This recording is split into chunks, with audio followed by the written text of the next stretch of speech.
Hello students, this is Dr. Shikha Gupta. Welcome to my channel Commerce Classes.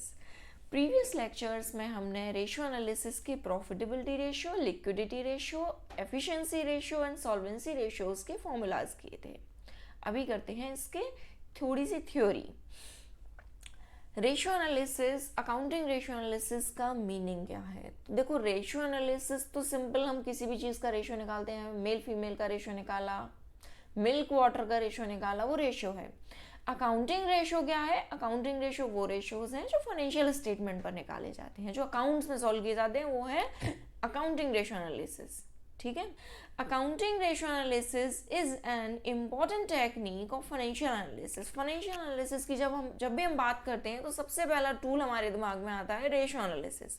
सबसे पहला और सबसे effective tool, सबसे ईजी टूल, जिसको हम सॉल्व करके फाइनेंशियल स्टेटमेंट को अच्छे से रीड कर सकते हैं, या उससे हम कुछ इंटरप्रिटेट कर सकते हैं कि क्या है ये, फाइनेंशियल हेल्थ क्या है किसी कंपनी की. तो रेशियो एनालिसिस सबसे इजीएस्ट टूल है फाइनेंशियल एनालिसिस का. ठीक.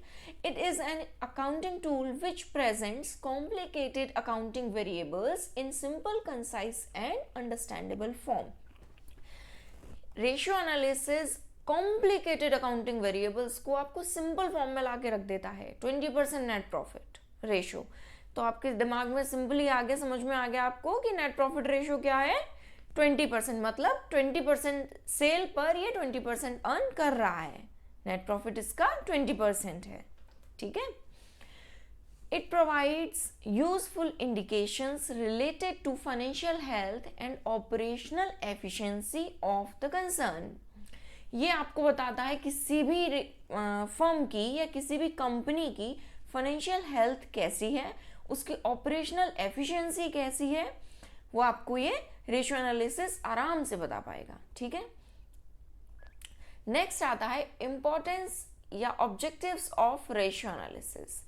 फर्स्ट ऑब्जेक्टिव है useful in simplifying accounting figures.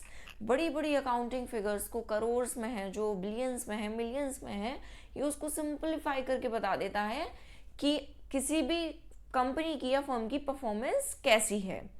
आपको सिंपली रेशियो में बता दिया कि ग्रॉस प्रॉफिट रेशियो 20% है, तो आपको ग्रॉस प्रॉफिट देखने की जरूरत नहीं है. आपको समझ में आ गया ग्रॉस प्रॉफिट रेशियो, सेल पर ग्रॉस प्रॉफिट इसको इतना हो रहा है इस कंपनी को. ठीक है. इसी तरह से नेट प्रॉफिट रेशियो बता दिया, एक्सपेंस रेशियो बता दिया, ऑपरेटिंग प्रॉफिट रेशियो बता दिया, और डिफरेंट रेशियोज बता दिए. आपको कॉम्प्लिकेटेड अकाउंटिंग फिगर्स देखने की जरूरत नहीं है, आपको रेशियो से समझ में आ जाएगा. हालांकि अकाउंटिंग फिगर्स देखने की जरूरत पड़ती है, पर उसको बिल्कुल ही इग्नोर नहीं कर सकते. पर रेशियोज आपको मोटा मोटी आंसर कर सकते हैं कि कंपनी की फाइनेंशियल हेल्थ कैसी है. नेक्स्ट है useful in financial position analysis. किसी भी कंपनी की फाइनेंशियल पोजीशन कैसी है उसको जानने के लिए सबसे इजीएस्ट तरीका है उसके रेशियोज देखकर. ठीक है. उसके रेशियोज देखे और हमें पता चल गया उसकी फाइनेंशियल पोजीशन कैसी है.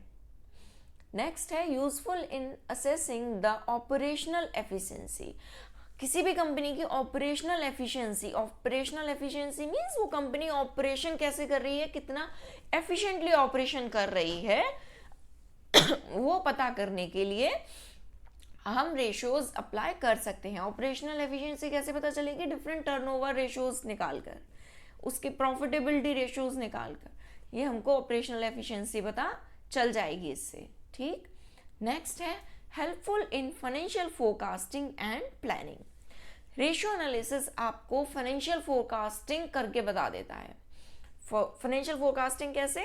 आपको लास्ट ईयर पता है 20% नेट प्रॉफिट रेशियो आया, अभी आपको पता है करंट ईयर में 30% नेट प्रॉफिट रेशियो आया, और 2 साल पहले आया था 15%, या उससे पहले आया था 10%. तो आपको समझ में आ गया 5 या 10% से ये बढ़ रहा है.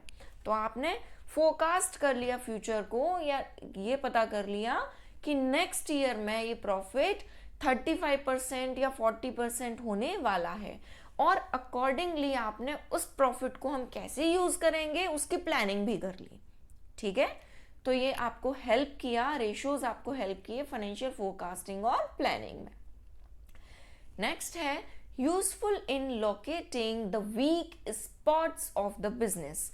ये आपको हेल्प करता है अपनी कंपनी के वीक स्पॉट्स को लोकेट करने में। कैसे? मान लीजिए आपने एक्सपेंस रेशियो निकाला। एक्सपेंस रेशियो का फॉर्मूला क्या है? Expense upon sales into 100। तो आपने कोई भी एक्सपेंस, डिफरेंट एक्सपेंस रेशियोज निकाले, उसमें एक एक्सपेंस रेशियो बड़ा ही ज़्यादा आ रहा है और आपने प्रीवियस ईयर में देखा तो वो बढ़ते ही जा रहा है। तो आपको ये समझ में आ गया ये एक्सपेंस पर हमको कंट्रोल करना चाहिए। एक्सपेंस बढ़ रहा है, बहुत ज़्यादा बढ़ रहा है, तो हमें इस एक्सपेंस को कंट्रोल करना चाहिए। तो ये आपको मोटा मोटी बता देता है क्या आपके वीक स्पॉट्स हैं, आपके बिजनेस के क्या वीक स्पॉट्स हैं जिस पर आपको कंट्रोल या जिस पर आपको काम करना चाहिए। Useful in comparative study. Ratio analysis से हम कंपैरेटिव स्टडी कर सकते हैं। इंटरफर्म और इंट्राफर्म दोनों तरह की स्टडी कर सकते हैं। इंटरफर्म स्टडी कैसे? आपने अपनी कंपनी को डिफरेंट कंपनी के साथ में कंपेयर कर लिया। अच्छा, हमारा डिफरेंट रेशियोज ये है, इस कंपनी के डिफरेंट रेशियोज ये आ रहे हैं, तो हमने कंपेयर कर लिया आराम से कि कौन सी कंपनी बेटर परफॉर्म कर रही है, कौन सी बेकार परफॉर्म कर रही है। इसी तरह से हमने इंट्रा फर्म कंपैरिजन भी किया, अपनी ही फर्म के करंट रेशियोज को प्रीवियस ईयर के रेशियोज से कंपेयर करके। ठीक है। नेक्स्ट है helpful in communication and coordination. Ratios help करते हैं डिफरेंट डिपार्टमेंट्स के बीच में कम्युनिकेट करने में और कोऑर्डिनेट करने में, क्योंकि आपके पास सिंपली आपको रेशियोज हैं आपके सामने कि प्रॉफिट रेशियो इतना है, टर्नओवर रेशियोज इतना है, या रिटर्न ऑन कैपिटल एम्प्लॉयड इतना है, तो आपको सिंपली समझ में आता है कि किस डिपार्टमेंट को हमको बोलना है कि ये अच्छा परफॉर्म करे, या किस डिपार्टमेंट को बोलना है कि वीक स्पॉट ये है, इस पर काम करना है। ठीक है। तो कम्युनिकेशन एंड कोऑर्डिनेशन दोनों ही इजी हो जाते हैं रेशियोज के थ्रू। नेक्स्ट है limitations of ratio analysis. First limitation है limited use of single ratio. Single ratio का कोई यूज नहीं है, यूज है भी तो बहुत लिमिटेड है। सिंगल रेशियो मीन्स आपके सामने अगर रख दिया एक रेशियो, कोई भी एक रेशियो रख दिया, ग्रॉस प्रॉफिट रेशियो। अब आपसे पूछा जाए कंपनी की फाइनेंशियल पोजीशन कैसी है, तो आप नहीं बता पाओगे, आप कहोगे कि और भी रेशियोज हों हमारे सामने, तब हम बता पाएंगे कि कंपनी की फाइनेंशियल पोजीशन या फाइनेंशियल हेल्थ कैसी है। ठीक है। नेक्स्ट है effect of incorrect original data. Ratio निकलता किस पर है, रेशियो एनालिसिस हम करते किस पर है, डेटा पर करते हैं। क्या हो अगर वो डेटा ही, ओरिजिनल डेटा ही इनकरेक्ट हो, उसमें ही मैनिपुलेशन कर रखा हो, तब रेशियो कुछ नहीं कर सकता, उसका जो रिजल्ट होगा वो मिसलीडिंग होगा ही होगा। ठीक। नेक्स्ट है different meaning of accounting terms. Different accounting terms के डिफरेंट मीनिंग होते हैं। क्या मीनिंग हो सकते हैं?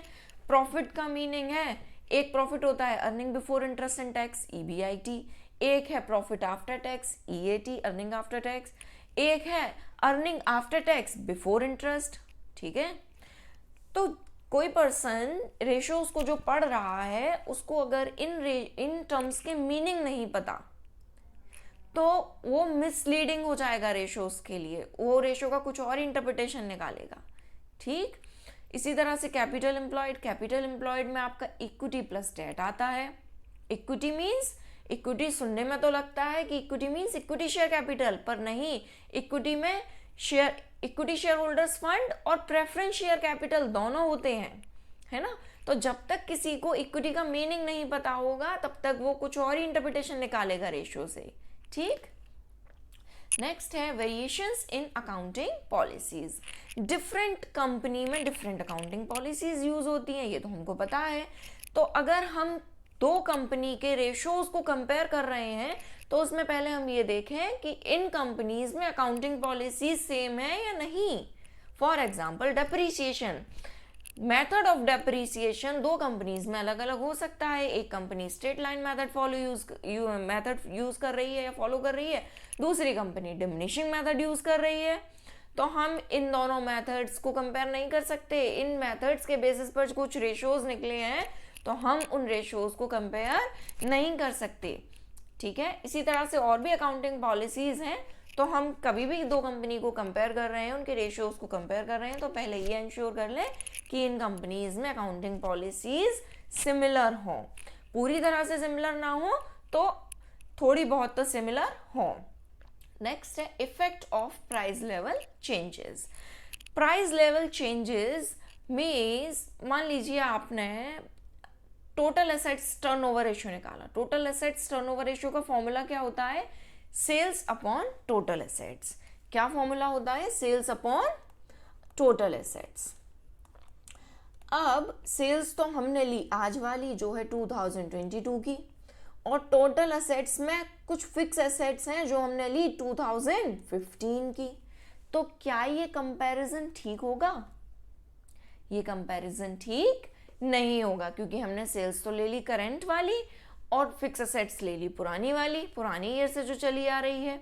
तो प्राइस लेवल चेंजेस का इसमें इफेक्ट होता है। हमको इसे सेम पेज पर लेकर आना पड़ेगा, सेल्स और टोटल एसेट्स को, तब उसका कंपैरिजन फेयर होगा। ठीक है। नेक्स्ट है misleading results in the absence of absolute data. हमारे पास अगर एब्सोल्यूट डेटा नहीं है तो रेशियोज कभी कभी आपको मिसलीडिंग रिजल्ट्स भी दे सकते हैं। फॉर एग्जाम्पल, आपके सामने है एक कंपनी की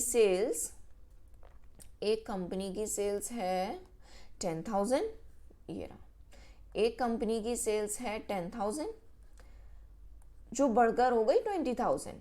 ठीक है। अब आपको देखकर लग रहा है 10,000 से 20,000, रेशियो ने बताया कि 100% का इंक्रीमेंट है कंपनी ए में, और इसी तरह से कंपनी बी भी है।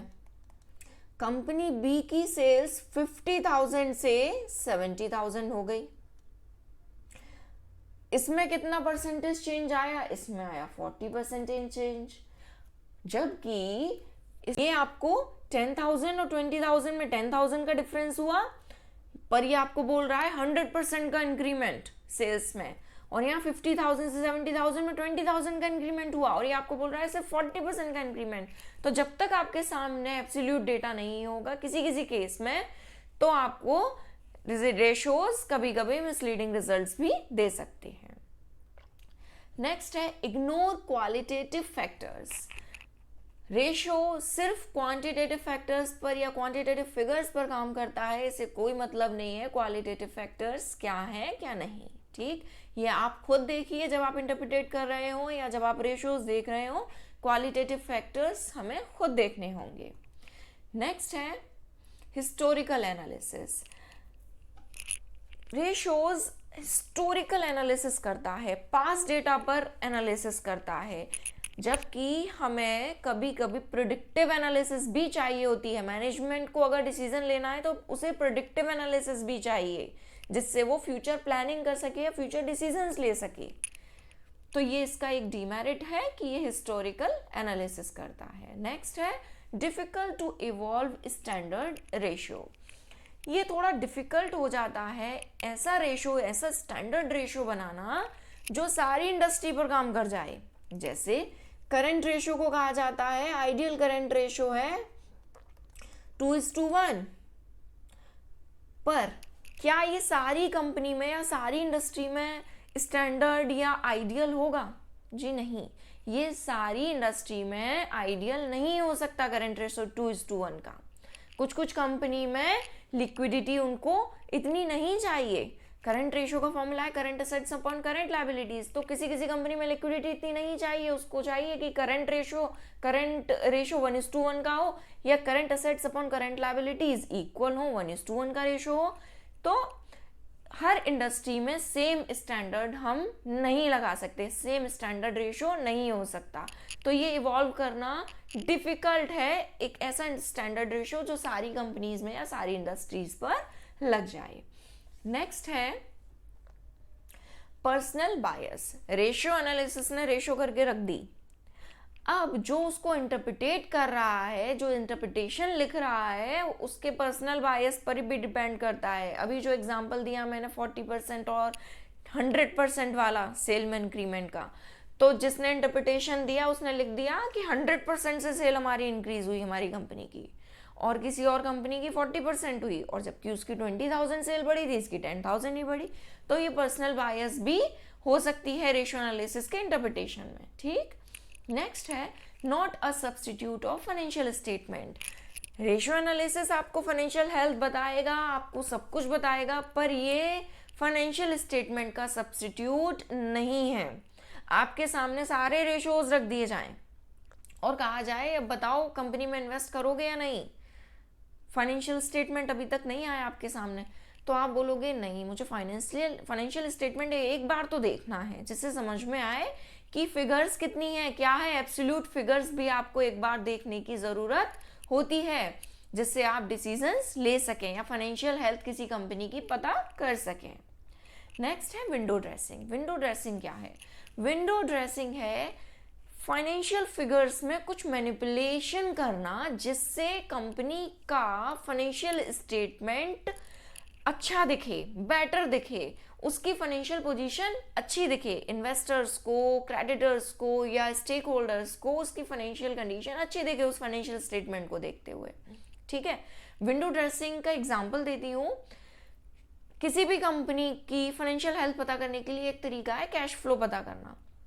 तो किसी कंपनी ने क्या किया, विंडो ड्रेसिंग कैसे की, उसने कैश को at the end of the year जब फाइनेंशियल स्टेटमेंट बनने वाला था उस टाइम पर उसने 31 मार्च से पहले उसने कैश को होल्ड करके रखा, कैश को होल्ड करके रखा जिससे उस कंपनी में लिक्विडिटी ज़्यादा दिखे, उस कंपनी की लिक्विडिटी पोजीशन अच्छी दिखे। से वो कैश जिससे वो डिविडेंड पे कर सकता था, लोन पेमेंट्स कर सकता था, उस कैश को इन्वेस्ट कर सकता था, बिजनेस को एक्सपेंड करने के लिए उस कैश को उसने होल्ड करके रखा। तो ये एक तरीके की विंडो ड्रेसिंग है। ठीक है, तो अगर विंडो ड्रेसिंग कर रखी है किसी कंपनी ने तो रेशियो भी आपको मिसलीडिंग रिजल्ट्स ही देंगे। क्लियर? चलिए, आई होप आपको वीडियो समझ में आया होगा। Thanks for watching, bye bye.